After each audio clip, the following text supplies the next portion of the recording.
Welcome to workshop number 3, all about social media. If this is your first time here, thanks for joining us live. The recording of this will also be available on the web link that I shared below in the chat. If you're interested in taking a look and revisiting some of the things we've spoken about today, that would be the place to do that. We have Inga today with us, who is going to be leading the workshop as always. And I think I will just let you take it away. Awesome. Thank you so much, Amy. Good morning, good afternoon, whichever that works for you all. The topic today is quite simply put about what it takes to be truly engaging in social media. So as you probably have gathered, as you're using Facebook or Twitter or Instagram, or perhaps you're getting into TikTok, each of them have their own sort of logic in terms of how people are using them, what you're trying to get out of them, and what users are trying to get out of them. They aren't exactly the same. So I want to spend a little bit of time today to sort of talk about what it is that these various tools in the sort of arsenal of trying to connect with audiences actually are about and how they're working. And then we'll talk a little bit about some of the specifics of what makes a really great social media post. So if I can start us off with some questions, and these are actually homework questions, but it doesn't matter if you've done the homework or not. What I would love for some of you to at least do is talk a little bit about what you've noticed about when your posts get engagement or high engagement. Do you have a sense of what actually makes that happen? And conversely, when a post gets very little traction in social media, do you have a sense of why that might be? I was going to give you a moment, and I'd love for a couple of you to unmute yourself and just share some sort of top of mind observations that you might have had. Michelle, go ahead. I think the ones that seem to show most engagement from my limited experience are those that have a really personal touch. So, I mean, somebody's interested in someone's cats, I guess. You know, but you know, ones that promote programs, which is what we do, don't always get the same amount of traction. So yeah, but of course, those are the ones that are important to us. We're trying to sell courses, and we do it through social media. Yeah. So there's two issues, right? And I'm glad you're actually saying it the way you are. Are you successful filling up the courses that you offer? Yes, so far. I mean, yeah. So yes. because there is an issue, and is social media your primary way to sell it, or do you also use email marketing? Do you also have I'm assuming you're driving people to a website to register? Yes, and we also have constant contact. So that is very important at bringing people into registration. It's through Facebook and Instagram and constant contact, a combination of those, that people hear about our courses and come into them. And when we have a course we really want to sell, we will boost the post to try to get a broader audience. Yeah, that's great. So that's so part of why it's important for me that you're saying it the way you are. It's actually really smart, right? Because invariably it is absolutely true that when you're trying to sell on Facebook, you're not going to get engagement or very low engagement. But it doesn't mean that you won't sell out your courses. Right? So it's about understanding the role that plays, that social media play in that complete loop, right? From making sure that somebody is aware that you're doing a thing to actually closing the sale. I'm guessing that you might be closing the sale through your email marketing. right? Where you have a direct link into the course, I register, but that email marketing is well supported by some of the social media activities. Is that fair, Michelle? Yeah, I'd say so. Yeah. Okay. I So mean, we it's, just had, oh, sorry, we just promoted 2 courses very quickly because we suddenly had openings. We were requiring double vaccinations, and when Right. people didn't have double vaccinations, they were having to drop out, and Mhm. we were substituting. And we had sold a couple of courses out within a couple of days. But I have to say, our courses are very small. So when we advertise shoemaking, we only take 4 people. Yep. So it's pretty easy to sell it out. Yeah. Well, I mean, that's pretty niche, right? Like you're hitting a niche. And yes, selling 4 things is easier than selling for 100 things, no doubt. But I think, what you're after is to match your scale, right? So some things are 4, some things are 10, some things might be 12. You still have to sell them, and figuring out, what the effort is against that is part of the trick, right? My guess is that if you only were to rely on email marketing, you would find over time a diminishing return on your investment, because because email marketing is not where people become aware that you exist, right? That's other media do that, and then they sign up for the email. So that relationship building piece is what's interesting, right? Any other, I'm just curious, any other experiences about what you might have noticed, other folks might have noticed about when things work well for you in social media and when you're just not getting a lot of engagement?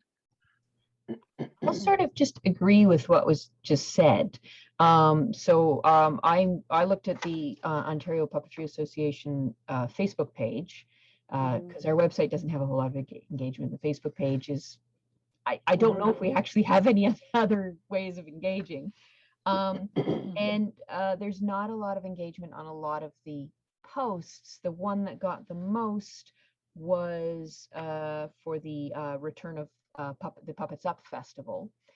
And that's something that will affect quite a lot of people. It's very personal. People will be able to go to this. People will be able to participate in this. So I think that got the engagement because it is something that our, what do I call it? Our viewers, our audience can engage in, can be part of.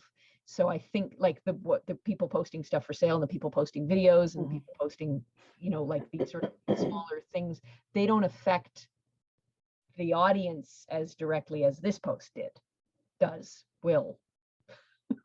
is going to in the future. Yep. So yeah, it's that's my suspicion, is that that's so engaged because people are going to be able to participate into it, and it's something that people have been wanting and have an active interest in even before the post got there. Everybody loves Puppet Up. Something, familiarity. Yeah. So yeah. There's also there's also an issue sometimes, and I wasn't going to get into that at all today, and I didn't really look it up, but anyway, there seems to be an issue where if the association itself posts on its own page, that post will get pushed to some degree to your followers. If somebody else from the community posts to a page, the behavior is completely different, right? That post does not get pushed in the same way to the rest of your followers. So it is much more advantageous if you're trying to generate views, let's say, to actually submit stuff to the association to post, or to the person that is like the admin on that account to post as that account. Facebook has all kinds of funky ways of, sort of in how its algorithm works, and it keeps on changing. So there's also that issue, right? Nothing is ever static in that world. Quick question then. What if somebody posts something that would be of great interest to a lot of people, and an admin then shares that post again? Yep. That's it's so sharing a post is less powerful than writing it original. Okay. is what you will find. So even in that case, it'd be worthwhile to simply, literally post that They could content take as that opposed to and just sharing it. repost it. Yeah, and Take repost. that, copy and paste their text, copy and paste a link to the video, whatever it is, and actually post it, like post it natively, so to speak. Yeah. Right. The algorithm is, and the way Facebook serves content keeps on changing. So I'm not going to tell you how it works, period. But right now it certainly seems to be disadvantaging shared content. Like when I share somebody else's post, my share doesn't nearly get as much traction, right? And similarly, if the association shares something that somebody else has posted, that is probably actually more powerful than me posting on your page, right? Yeah. But it's not as powerful as the powerful. association posting natively itself, right? So Okay. but stuff keeps changing. So, watch how that evolves. Okay. Michelle, go Well, ahead. that's interesting. That was a post by one of the admins, whereas Right. all the other posts I'm looking at are like anybody is welcome to. The Yep. posts get approved, but Yep. there's a lot of community posts from. Yeah, but from it's Sheila posting and Julie posting and whatever, like it's other people, right? Yeah. So they don't show up as OPA, right? Yeah. Michelle, go ahead. Could you explain again, please, the third-party posts, which are more effective than the actual organization posting? No, the organization posting are more effective than third party. Ah, got it. I'm sorry. Yeah. I No, that's okay. misconstrued You just misheard that. So the most powerful in a business page is to post as the business, right? And many of you allow for your community to post on the page. That is not nearly as powerful from an outside viewer standpoint. And then the piece in between is when the association, in this case, shares a post that somebody else has written. That's like that seems to be the in-between part, where that's a little bit more powerful, but not nearly as powerful if the association or the page owner, I should say, wrote that post themselves and posted in that way. So, and that's, and like I say, take it with a grain of salt, because the algorithm keeps on evolving and keeps on changing. I think part of the reason why Facebook might favor posts by the page is that that's where they can make money. Like you will have noticed that you can't boost a post that somebody else posts on your page out of the community. Like it's not possible, right? You can only boost your own posts. And Facebook is, of course, in the business of making money. So it tends to advantage things that give it a chance to make money. That's sometimes as simple as that, right? Curious, any other sort of views? Eileen, I see your hand up. Yeah, the part about we don't have the capacity for other people to post on ours, in the sense of, because we work in a different way than we're not an association per se. But within that which we post, and we share a bunch of other people's stuff, because that's part of what we do, and our uplifting, say Puppets Up or whoever the like. But in terms of what we personally post, the uptake or shareability or the stuff, for you to get more engagement, and again, the kinds of engagement, as in, did they actually make a comment, or they just clicked on it, or did they share it? The algorithms read those differently, do they not? So you get more points, you get more grooviness for them actually. Liking is the least, who cares? It's okay, it's better than kicking the head, but it's not. They would prefer you to actually comment on the thing and or actually share the thing to their thing, again, because of the potential of it linking through eventually to making money. And therefore the things that people are most likely to comment on our stuff that you post will be some awesome image, some optimally awesome video, the kid playing with the weird thing, or the, that we have, or the giant weird thing, because we put giant weird things on. So then you look at the giant weird thing, and then you, want to share the giant weird thing with somebody else. So algorithm wise, that is to your advantage. And so it's good to remember, right, what social media is supposed to be. And this is going to sound incredibly trite, but social media is social, right? It's not a sales funnel. And many of us in the arts, initially in the first few years, sort of, the question that people kept asking me is, how do I sell tickets on Facebook? And my answer always was, you don't, right? Because what you're doing on Facebook is you're building a social relationship. And that social relationship must be social. So Eileen, exactly as you're saying, so the funky giant weird thing involving a kid, and what else were the hot buttons, right? That will do better than buy tickets to a show on Friday night. Giving me the backstory, giving me, you know, backstage, giving me, I don't know, a feature of some sort with an artist involved will generally do better than buy a ticket for the show on Friday night. Because that is those little sizzler videos of if you are promoting your show, if you can, or for that matter, the artist is giving you a 5-second chat about I make the thing that I make, or look, because we're puppetry, you know, the particular video of the strange puppet show that you might want to come and see. They will look at the picture that then drives you to potentially buying a thing. Yeah, and I think so, you know, for me, one of my objectives is for us to all understand that we need to behave perhaps sometimes. You might make some different choices if you understand that social media is primarily social. Therefore, you must be social in it, as opposed to it's a sales funnel.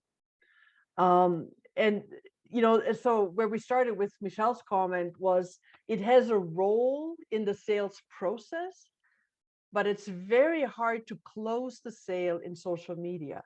It's great to open the sale. It's great to foster the sale, meaning fostering interest, fostering engagement, and then to close it, you know, I mean, yes, you got to maybe use events listings on Facebook and, you know, you'll get some traction there. But by and large, you will close sales in email, right? So if you understand that, right, then maybe you can focus on the more interesting content and not spin your wheels on the, oh, I've got a sale going on and the show's happening on Friday and I have too many tickets left. Like, this is something that sometimes can happen, right? I'm guessing generally, you know, like most of you are probably not trying to sell 500 tickets to a show for a single night. I think you might be in much smaller scales of audience and sort of different kind, not necessarily like not soft seat theater spaces that are humongous, but much more intimate type performances, much more interesting perhaps spaces at times as well. I see a question in the chat here from Pamela about what about the differences between Facebook groups and Facebook pages? People interact more on groups sometimes. Pamela, can you unmute yourself and just talk to me a little bit more about what you're after there, like what your experience is? Yeah, sorry, I'll try to see if I can get video going too here. Oh, okay. Go. Yeah, sorry.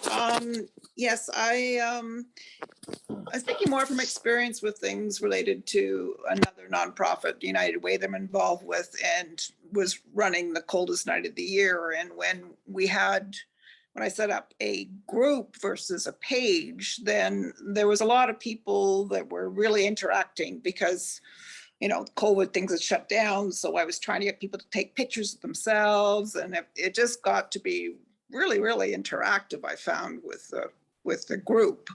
And I know it tends to be less formal and people can do input, but I just wondered about your thoughts and perspective on, you know, we have a more professional looking thing on our page for Off the Wall. And I was just wondering whether you have any insight on that.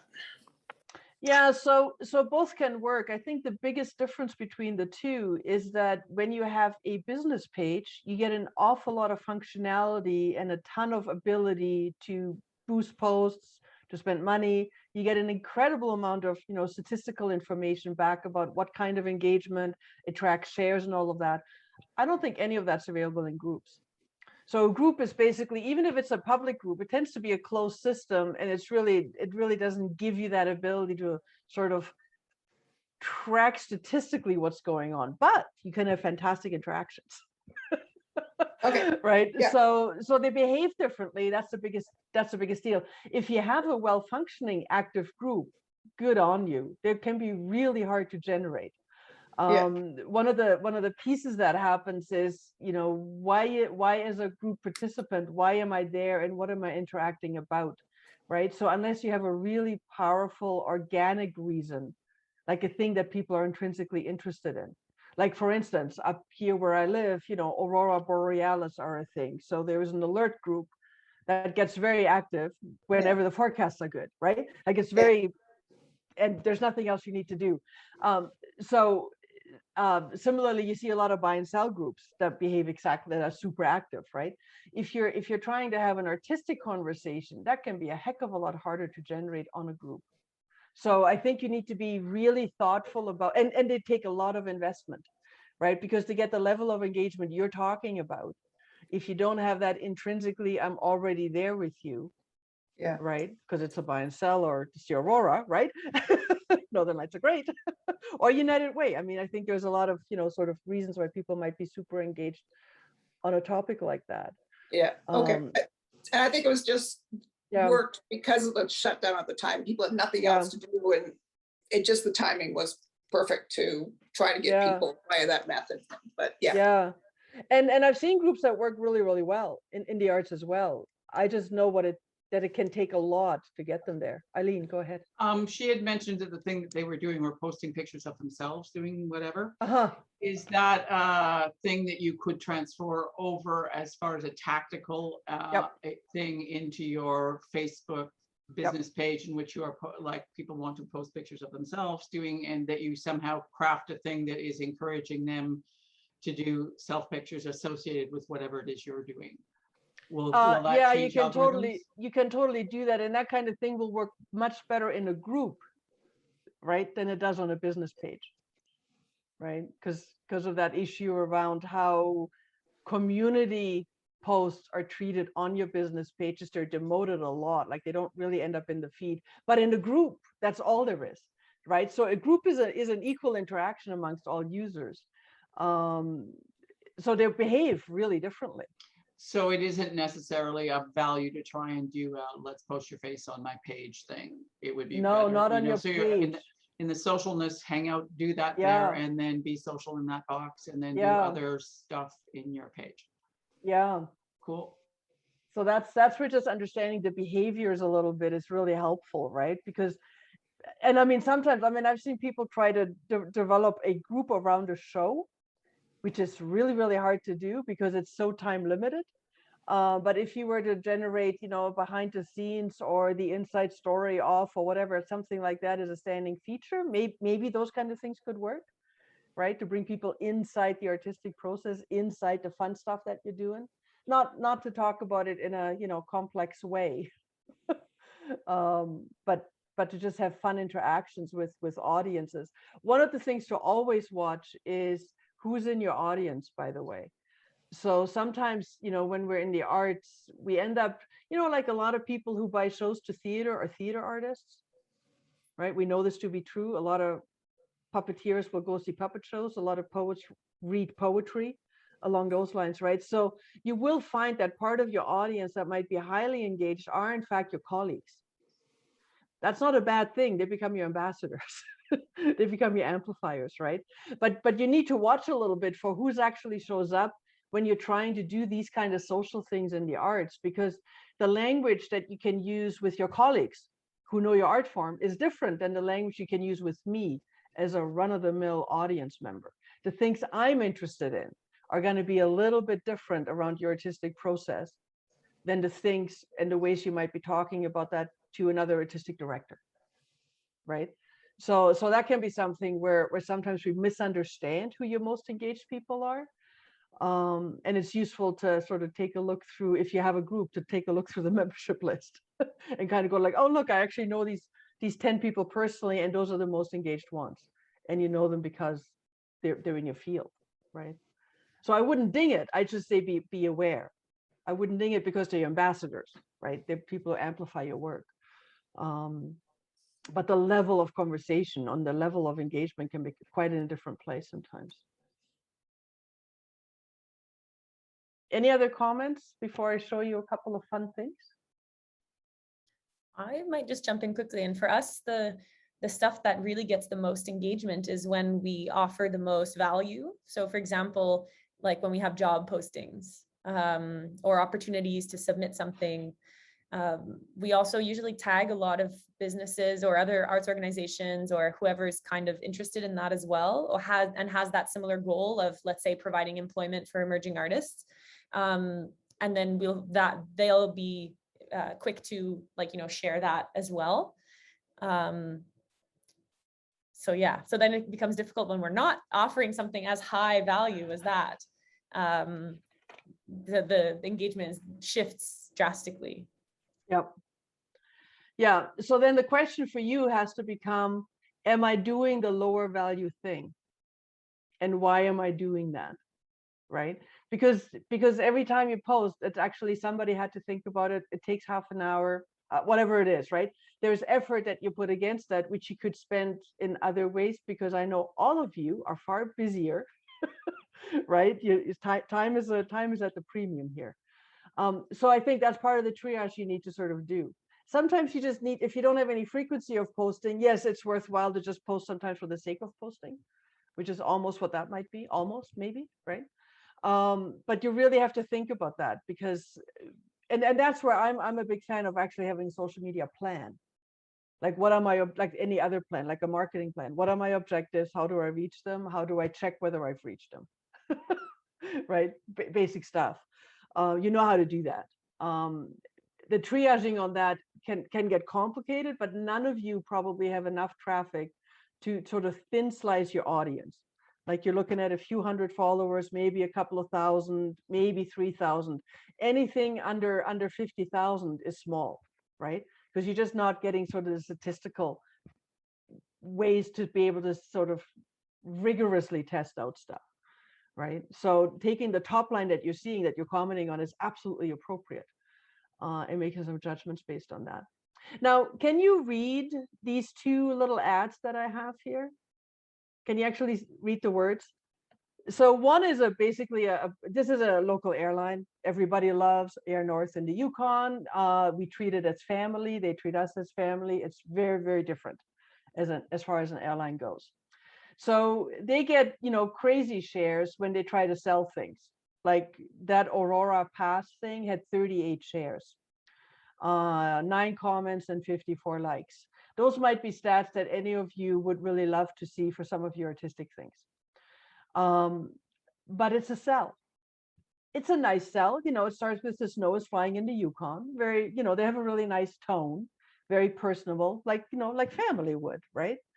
But check out what happens on the other one when the president and CEO, who is also a pilot, Joe, in that really strange photo, that's a really strange photo of an airplane, shows up.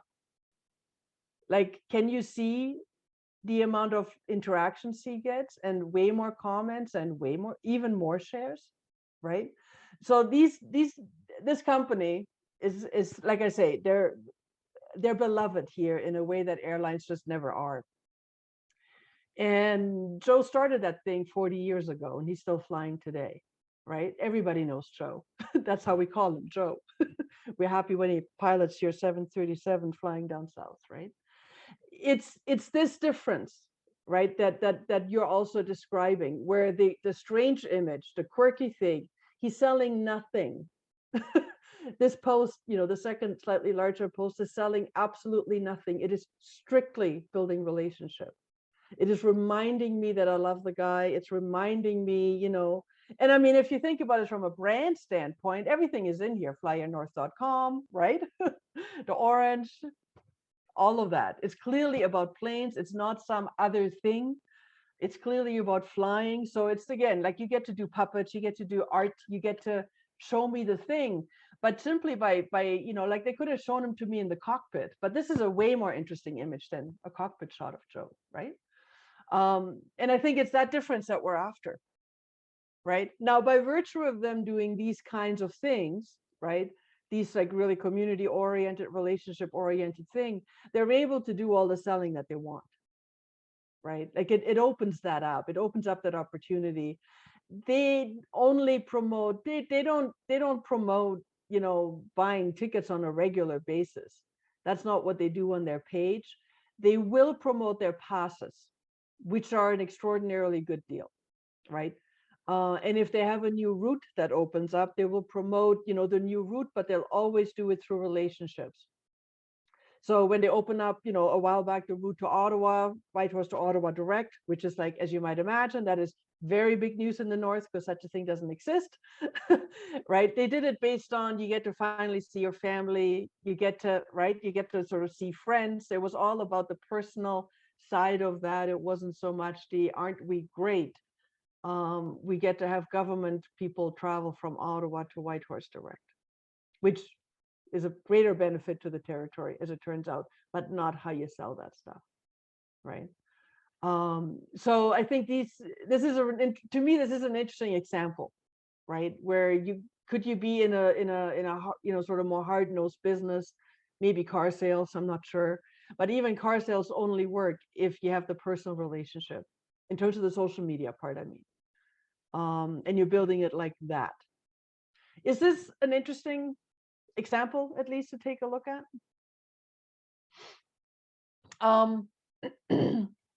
This is my main point for the session today, is social, therefore be social. Stop the hard sell, right? Most of the time. Light selling is cool. You know, what you really need to do here is generate interest, right? Like if you think about the purchase cycle, I got to be aware that you exist. Once you're aware, I can tell you about what I'm doing. I can generate interest in the thing that I'm doing. I can help you figure out that I should be part of your consideration set when you're looking for the next cool thing that you can do, a cool show to see, what to do on the weekend or what to do on a Tuesday night, whatever. But and then, you know, it's very hard to close the sale here. You have other tools to do that, right? But those early parts of that purchase cycle, that's where social media can really elevate your game. And the closing the sale becomes easier, becomes faster, becomes more obvious, right?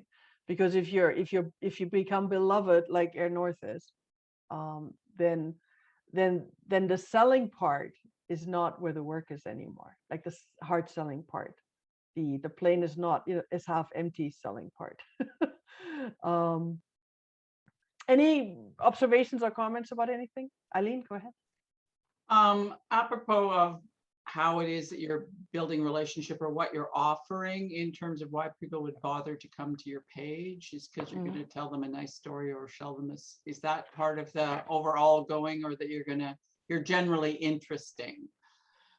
You're generally something that, you know, and so the voice of who you're speaking to, or I'm, you know, whatever I choose, we're all fascinated about whatever. And so I post stuff about whatever. Yep. Is that correct? Absolutely, which is why cat videos will still work. But cat videos involving puppets are even better. Right? Like make it relevant to your stuff. Make the way in which you are interesting, right, about the things you actually do. Don't just be interesting, like random interesting. I mean, if part of your work is political in nature, be politically interesting, right? If part of the nature of your work is, you know, poverty advocacy, be that advocate. Like some people have a social arts practice, right? Like where you're issue driven. Totally cool. Go there. Right? Lots of ways to be interesting. And I think the key is when we are interesting, you know, there should be some, however, you know, tenuous connection back to, you know, the purpose for which you have that page, the purpose for which you're there, which tends to at some point be about the art or the reflection that comes through the art or the point of view you're developing on an issue through your art. Like all of that stuff is absolutely fair game. Or you might just want to have a frivolously fun time because that's what that piece is about, right? Diversion and escape and entertainment. Also really good stuff. So one of the, oh, sorry, go ahead, Amy. I have a question. We have a few different activities throughout the year that all kind of have different target audiences. And we always are wondering if we should create separate social medias. So for example, we have a puppetry festival, Bridges Festival, and then we also have lots of employment and opportunities for emerging artists, completely unrelated, except it's in theater. So that's the relation. So we find that like the artists are obviously attracted to our page especially when there's opportunities for them. But then when it comes down to just getting more general population, more knowledge about puppetry and the benefits and how these events can be awesome for their kids if they'd like there's this weird like Venn diagram that does not really overlap. They don't want the same content, those two groups. So how many staff do you have? 4, 3. How many target audiences do you have? We were talking about this last week. I think 3, let's say 3 at like 3 big groups. Yeah. And how many presences are you right now able to manage effectively? Half of one. Okay, fantastic. So the answer is hell no. Okay. do not thin slice your audience. You don't have the capacity to do that. Mm-hmm.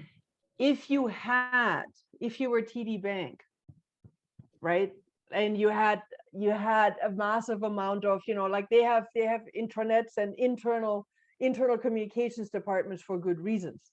They also have capacity. Mm-hmm. Right, and they have a business, small business advisors, can market to small businesses, which is completely different from what happens with institutional investors, which is totally different with run of the mill. I just need a checking account, right? Yeah, they have capacity.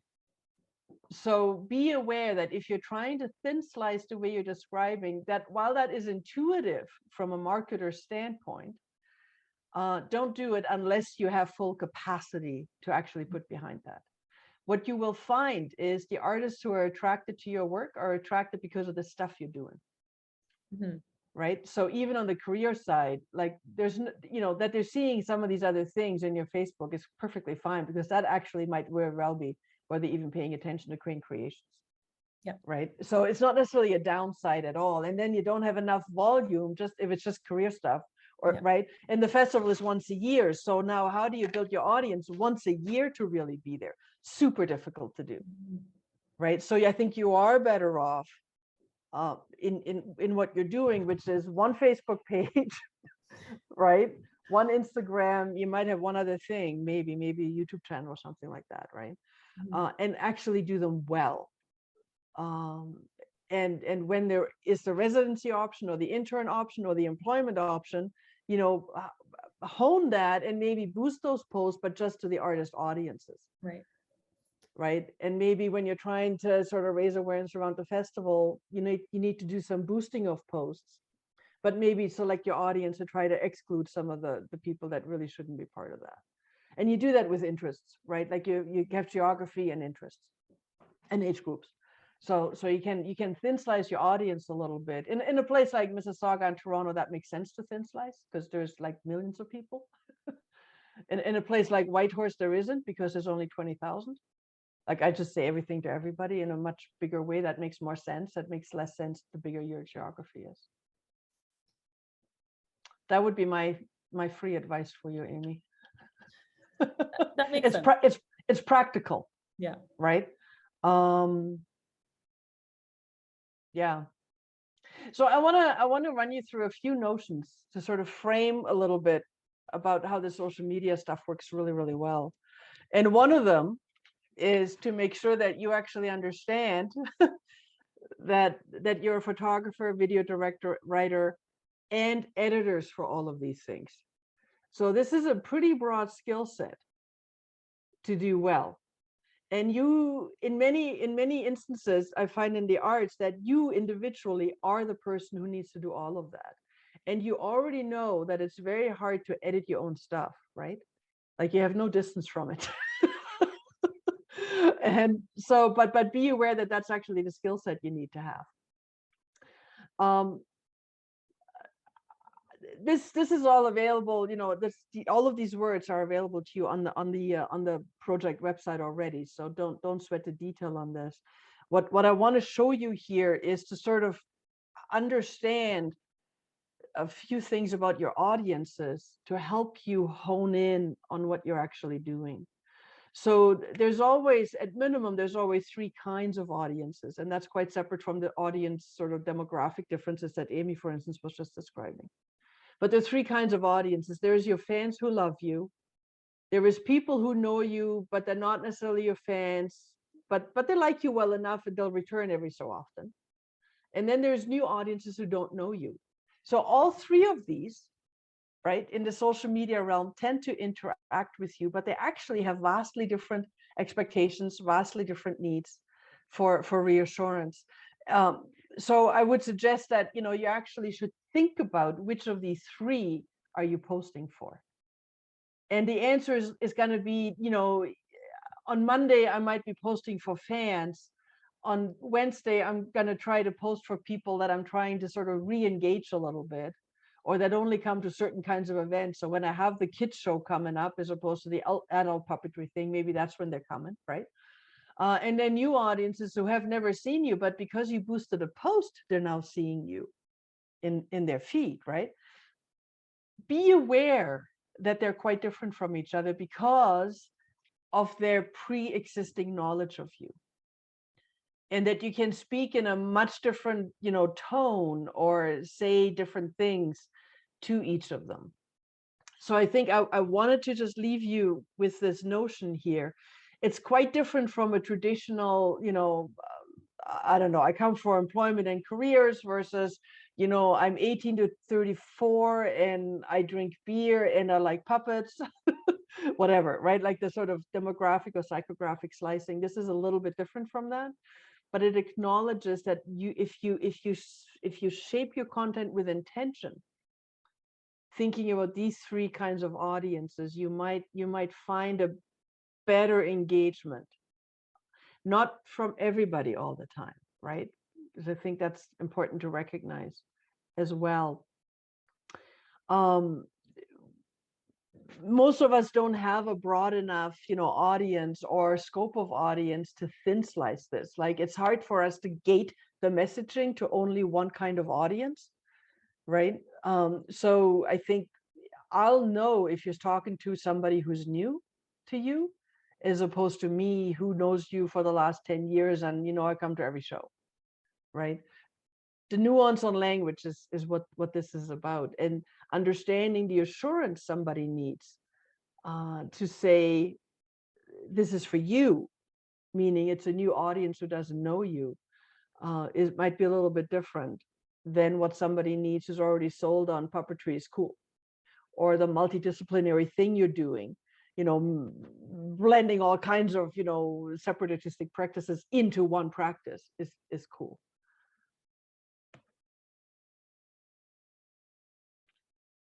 So now the next level I want to propose to you is that each of the different kinds of social media actually do different things.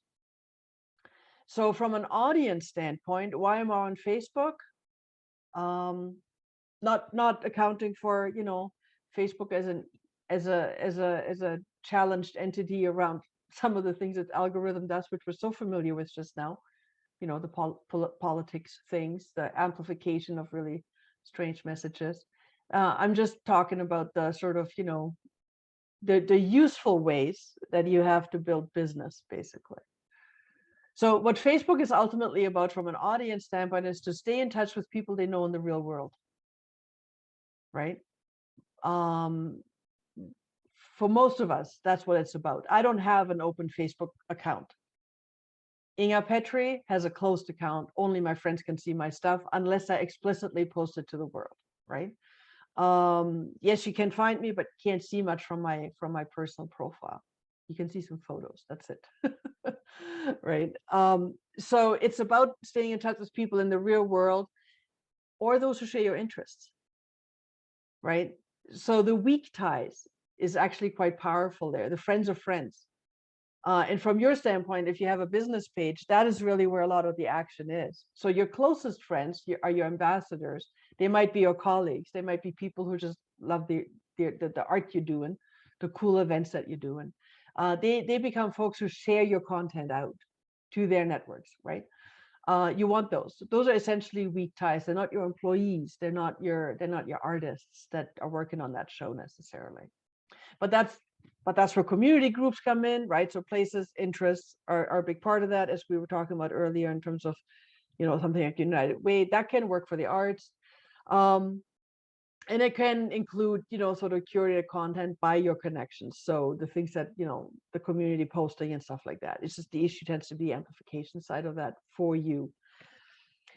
YouTube pretty much is to be entertained.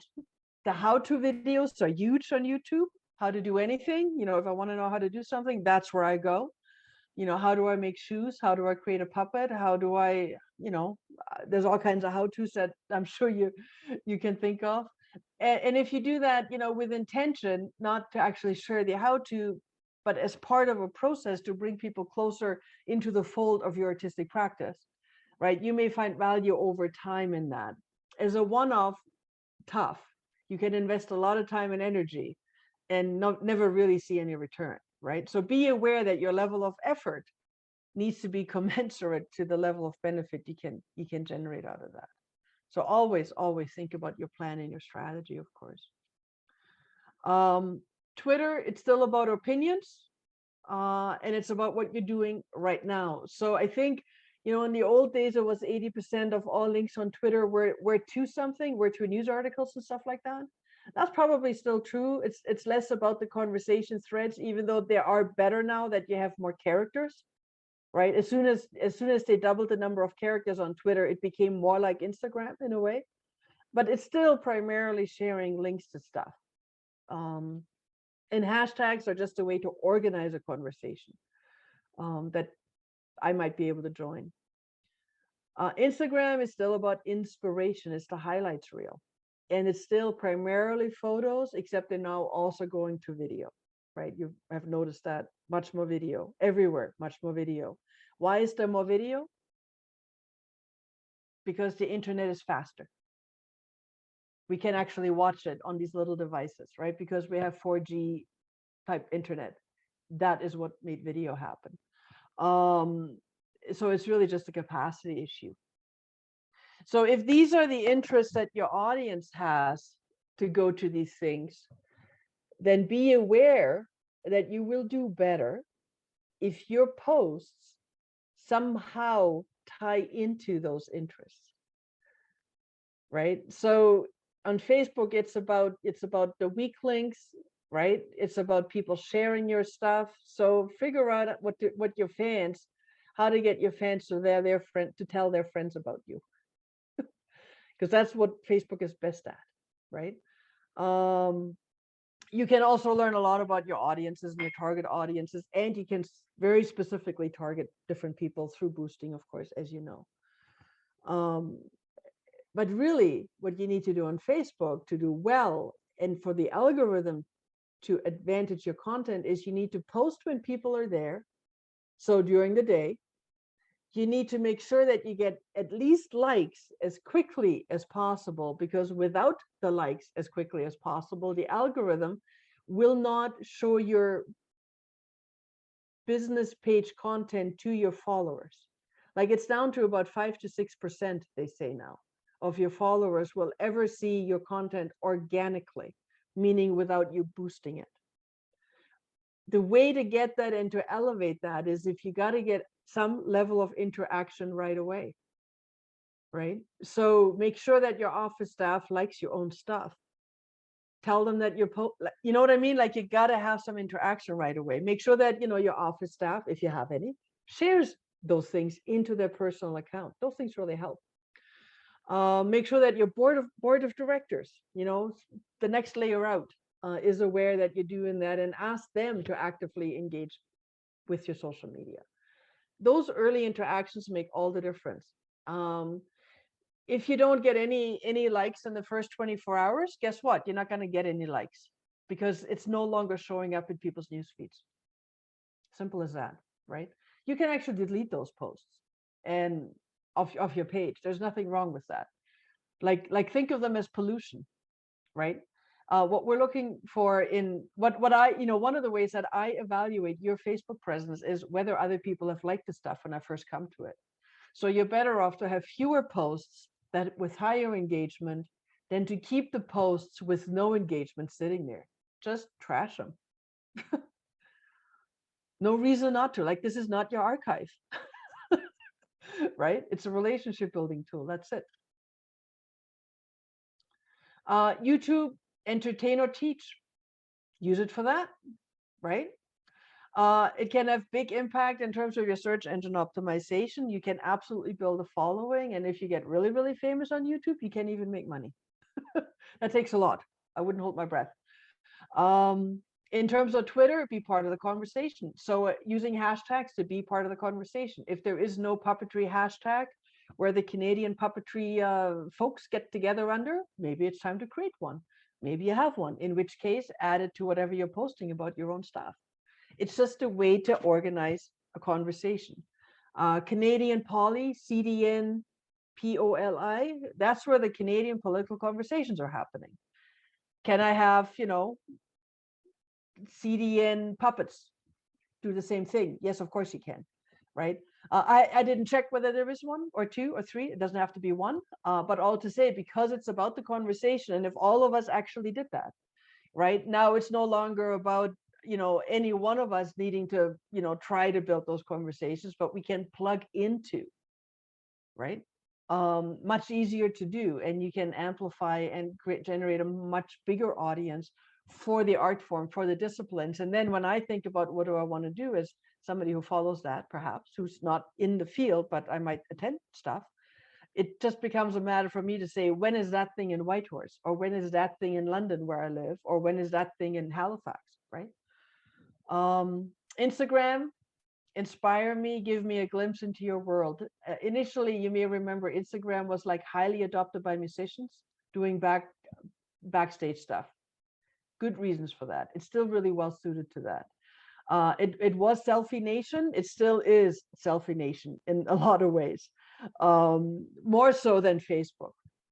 Now, again, I'll tell you that each of these things are changing all the time. And you know that Instagram is owned by Facebook. So that integration on the back end you see when you have a business page, that's really great, and use it. Like, you can boost and share to both at the same time. Sometimes you want to edit some because the way that you write on Instagram is a little bit differently. You use a lot of hashtags there that you would not use on Facebook. It behaves differently, right? But be aware that you actually need to sort of keep up a little bit on how these things are evolving as well. I'm primarily thinking about content today, so we're not getting into how the algorithms are working. The top line isn't difficult to understand, and I've covered it basically. And if you want to get more detailed, that's a different workshop. Sorry, I see something showing up in the chat here. Question? Michelle, what's... Oh, yes. Do you have advice on which days are best for posting on these various accounts? There is no such thing as a best day to post, because if all of us decided that the best day to post is Tuesdays at 10, guess what would happen? There would be way too much traffic on Tuesdays at 10. So what you need to do is, if you have a business page, in the Insights tab on that business page, you see an hourly graph for every day of the week for when people come to your page. So what you're after, so what you will discover is that there are, amazingly, people coming to your page at 3 a.m. in the morning, but there will be far fewer of those than at 10 a.m., 11 a.m., and at noon. So look at your own graph and make sure that, in terms of what Facebook advantages is recency of interaction. So because you need to generate fairly quickly likes and comments and shares for your organic post to actually continue to be seen in people's news feeds, right? You need to post when people are online. So you are always going to be looking for the largest number of people online in your own graph. And you'll be amazed that the 9 to 5 is often it, like when people are supposed to be at the office. And sorry, could you tell me again where to find this graph? So when you have a business page and you go to your business page, and on the sidebar of that, there's a thing called Insights. And That's basically gives you all the statistics that relate to your page, including, and there's lots and lots and lots of statistics, so you can really drown in that. But the one that you're after to figure out, sort of when is your best time to post is whenever you have the highest number of users, basically. So look at that graph. It's just literally, it gives you 24 hours a day. It gives you every day of the week, and you can just click through that and see what the shape of that thing is. If you by chance have a huge following in Europe, you may find that you get a lot of nighttime traffic, right? But if your audience is primarily in the same time zone as you are, you'll discover that it's a fairly narrow band in daytime. We sometimes assume that people aren't on social media during the day because they're supposed to be working. Well, they are working. They're at the office. They are whatever, but they're also all on social media still. It's the break I take, right? So there is no best day of the week or best time of the day. You will often hear that mornings are good, but the problem is that if I now get 100 emails in my e-news program all on a Tuesday morning at 10 a.m., Tuesday at 10 a.m. is no longer good. I just can't look at all of them, right? So follow your own stats on that. It's the best advice I can give you.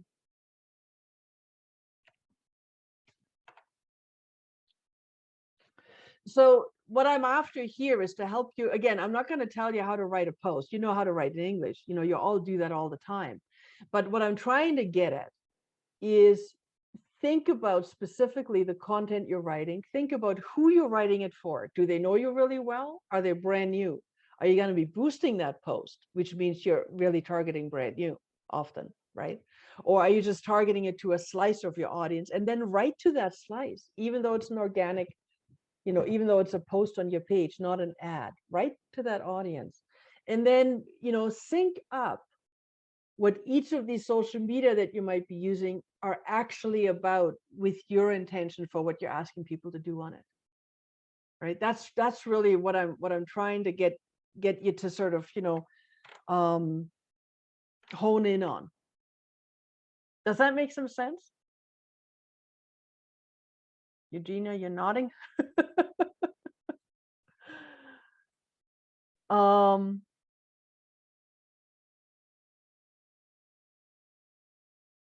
So, we like to come up with, spiffy ways to talk about stuff. The 3 C's of content development: creation, curation, conversation. Right? At the end of the day, some level of conversation is useful. Often in our contexts, having a conversation with each other, so interviewing actors, interviewing creators, makers, technicians, experts of some sort. If you're energized on a topic, champion that topic, talk it up, right? All of that stuff. That asking people to follow you and to like you on Facebook is really not effective. They will end up liking the post in which you ask them to follow and all of that. Those are not great call to actions at all. But do have some fun and make it interesting, and you will get the traction, right? In that sense, as Arlene was pointing out earlier, is be interesting in any which way you can that is relevant to your thing. Doesn't have to be core to your thing all the time, but it can be peripheral too, because if that's more fun, have some fun there. The notion of curation, amplifying other people's work, is really helpful, in fact, right? It makes you more interesting. So cross-referencing each other's stuff, following each other, as Amy was encouraging right at the top, is really, really helpful. No, I can't be your marketing engine all the time to amplify and whatever, but when I'm there, I will do it, right? It's along those lines. And in terms of the creation part, make sure that you hone your tone. Like, you have a brand. If you know it or not, I know you have a brand. You have a reputation. Hone that and make sure that you sound that way. If being earnest is your thing, be earnest. That's fine. If frivolous fun is part of your brand, be frivolous. That's awesome, right? but make sure that you're on, and that you're not, that you're actually delivering, you know, what you're promising. And tone is a big way to triage that. So there isn't a right tone or a wrong tone. You simply have to have your tone authentically and live that in what you're doing. And your video should reflect that. Your stills should reflect that. You know, maybe your photos are all taken from, you know, the left bottom angle with a huge zoom on that thing, right? Because they make for really interesting photos that way, but they're also quirky, right? So if quirky is your thing, right, that would inform, you know, how and what kind of images you post. You know, you don't have to show me a complete thing all the time. Don't show me the entire puppet. Show me the left eye. I don't know, like that's, and whatever story you're building around that. You see what I'm headed at. I mean, these are horrible examples, but you see what I'm headed for, though, right? And I think that's, figure that out for yourself, and then be that, and have fun with that.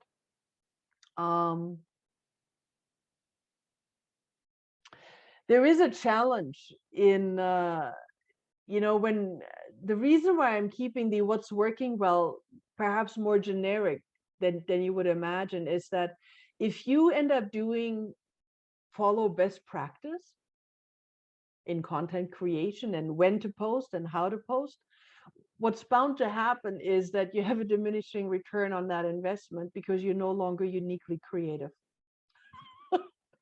So the conundrum is, yes, learn from what works and what other people are doing well, but your conundrum is in fact that if that's all you do, you become boring easily, right? So be yourself. You're artists, you're in a creative practice, you know, put that foot forward in terms of the content and in terms of the relationships, because if you don't, like, you got to be, you know, unique and different, but in a way that I can relate to you, right? Not just weird for the sake of being weird, so to speak, but in a way that, I mean, sometimes, Eileen, right? That's cool. Especially if your art's also really weird. but it's finding that piece where you get to be on the leading edge. That's where you can have that impact, right? Because if all you're doing is looking to the past to inform the future, guess what you're getting? You're getting the past. That's always a bit tricky, right? And as artists, you're not really interested in the past per se. You're interested in what's the next interpretation of the past, perhaps, or what is the future that we're shaping together, right? And how are we interacting around that? So be that. The other issue you're having is if you ask your audience what they want, be aware they will tell you, but they will not generate leading practice for you.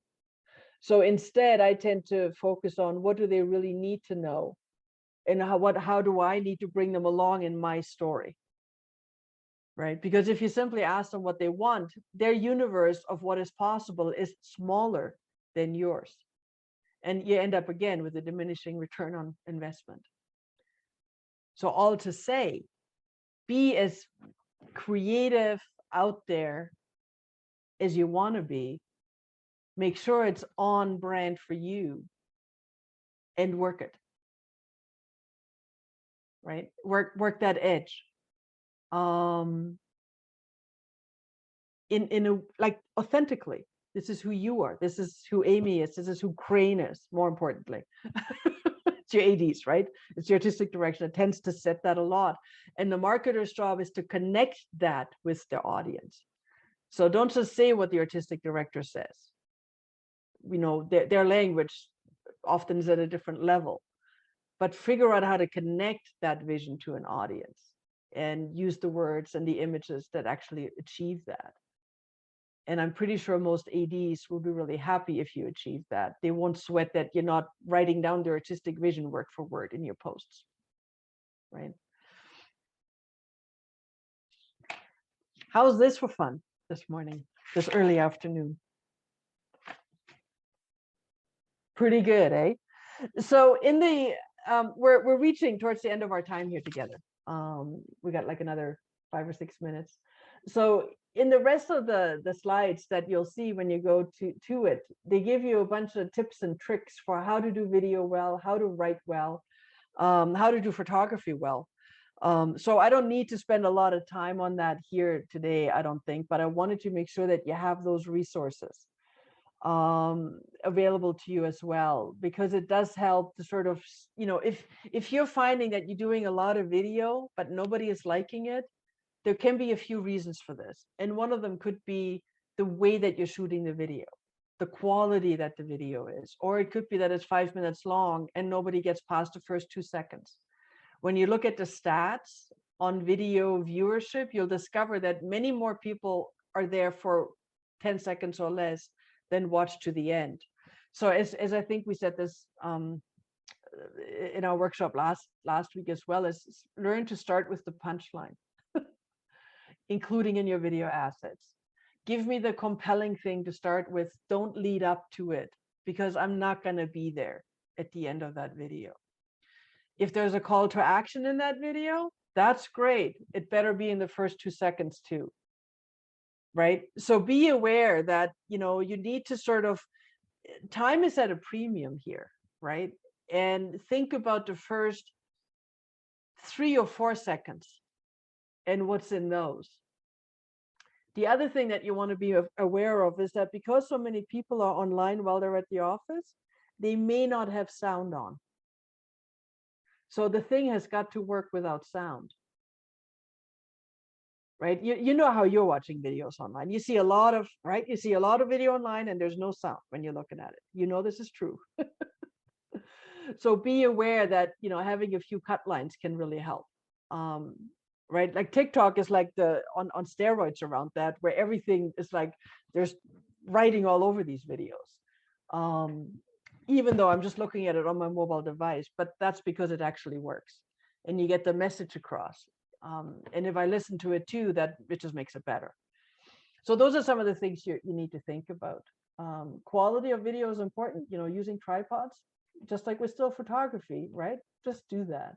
That doesn't mean you can't use interesting zooms and interesting, features in your videos. Of course you can. They just have to be at a quality that's actually watchable, that people want to watch, right? And it's the same with still photography. It's like, the rules of thirds already, just implement it.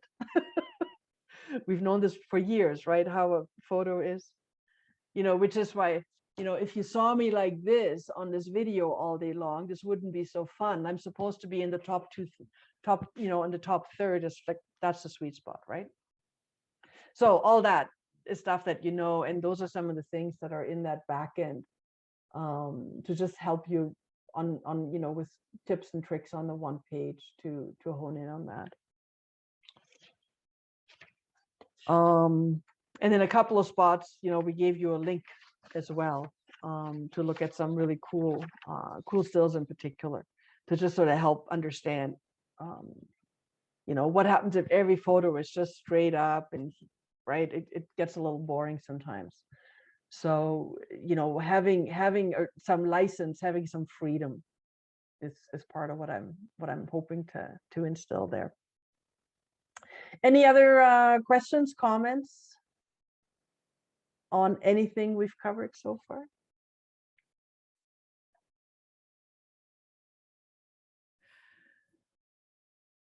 Yeah, if anybody has any thoughts, feel free to unmute yourself, or any questions. We can definitely answer those or attempt to. Not a question, just a comment. This has been very helpful, and now I'm starting to brainstorm all these ideas of how this what we've used here could potentially be used to help us. So thank you very much. Awesome. I think another training that I was at was about the quote of the most human company wins, but the reality of you actually, that part of you, what is your voice, what is your brand, what is your, instead of it being a commercial thing, the way in which that you're actually engaging in an authentic way with your whoever, and the more clear one can be about what your company's personality, identity, humanity is. Yeah, for a lot of in a lot of smaller artistic companies, it really comes down to the personality of the artistic director and the artistic vision of the artistic director, right? Because you run the shop. So don't be afraid of that. But if you are the AD, what you got to learn to do is to not just be yourself, but connect that self with an audience. And varying your language to not just speak an artistic language is sometimes the trick. Like you gotta be comfortable with sort of a layer. Sometimes you feel like you end up talking down. It's not about that. It's just you're creating access to your thing, right? And learning to do that. I've worked with a lot of artistic directors, and some are brilliant at it, and some like they just need to get out of the way, and you need to have your marketers do it, right? So it's a dance for sure. What marketers can't do is be you. Their job is to interpret that, right? And to connect the audience to it. It's not to change it. Like, right? You know what I mean? Like there's a balance there. And I think that can be a really, really rich conversation. And as I say, my purpose as a marketer is to connect the art with the audience any which way I need to. And some of that might not sound so artistic, but if it's effective, you should be happy. Right? That's the hallmark right there. Like, don't just sell it, be effective at it. Awesome. Yeah, we're at time now. So if anybody has anything else, please feel free to stick around and we can continue chatting a little bit. But other than that, we will see you all. Oh, the next workshop, let me just pull up the date here, is on the 29th of November. We have a bit of a break. Inga is working on another conference. I don't know if you want to just mention that, Inga. Yeah, I totally do. Thanks for reminding me. There is a 3-week-long national digital conference called Building a Digital Arts Nation. And I'm just putting the link into this. It's completely free. It's paid for by Canada Council as well, just like this series at the end of the day is. And it's a conversation about all different kinds of digital things. So if you go to the site, check it out. Pretty quick and easy to register. It's also going to be delivered in Zoom, similar to this. But you'll see, I'll just facilitate and other people will get to do all the work in terms of workshops and speaking and things like that. It happens on Tuesdays and Wednesdays for 2 hours and 90 minutes. So we're trying to keep it short. It's a conference, but we're trying to keep it short. So check it out. Some of these topics might be interesting. You just register for the sessions you want. You don't have to do them all at all. Whatever, wherever your sweet spots are. Are they available digitally after? If you can't match the timing, will they be recorded somewhere? Yeah, you just have to register. So register even if you can't make it, and then you will indeed get a link to recordings. Yeah, absolutely. Beautiful. Absolutely.